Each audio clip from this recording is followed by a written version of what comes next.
Hello friends, good morning everyone. My name is Thakur Siddharth.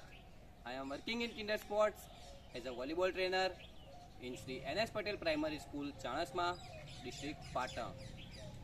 Today our activity is basic skill for dig pass.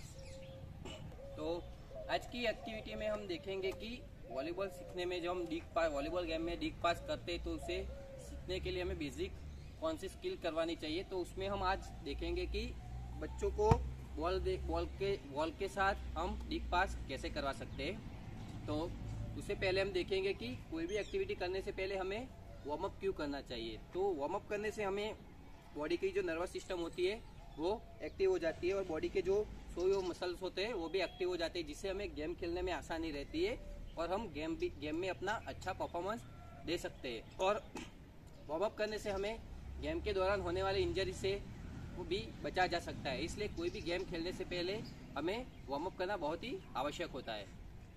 After warm up हम अब अपनी skill पर जाएंगे, जिसमें हम देखेंगे कि हमें डिग पास के लिए कौन सी बेसिक स्किल करवानी चाहिए, जिसे हम बॉल के साथ डिग पास करके सीखेंगे। तो उससे पहले हम देखेंगे कि हमें डिग पास के लिए जो हमारी पोजीशन यानी कि हमारा स्टांस क्या होना चाहिए। तो हमें अपने पहले दोनों पैर को अपने शोल्डर के हिसाब से खोल के रखने हैं और हमारा लेफ्ट लेग है वो आगे की तरफ और राइट पैर पीछे की तरफ रखेंगे। हमारी नज़र सामने की तरफ होगी और हमें नी और बैक से कप डाउन होके रहना है और इस तरह से हमें पोजीशन लेनी है। दोनों हाथों को इस तरह से बांध कर रखना है और इस तरह से ये हमारी पोजीशन रहेंगी।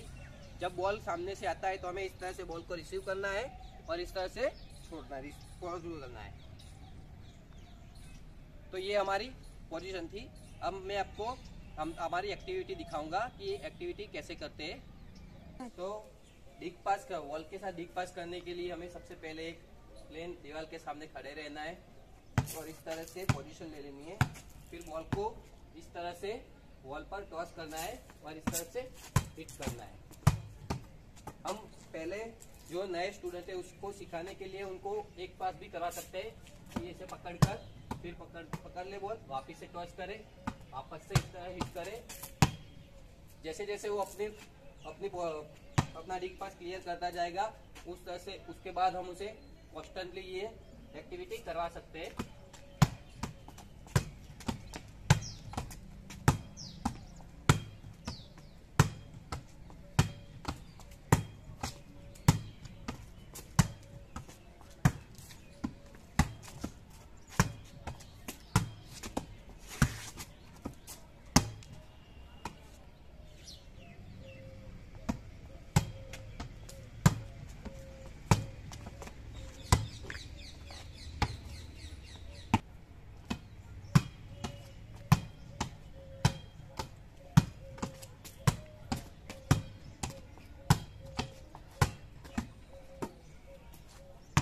हमने देखा कि जब भी हम बॉल को हिट करते हैं तो हम जिस प्रेशर से बॉल को वॉल की तरफ फेंकते हैं उसी सेम प्रेशर से बॉल हमारे सामने आता है तो हम अपनी पोजीशन भी क्लियर कर सकते हैं।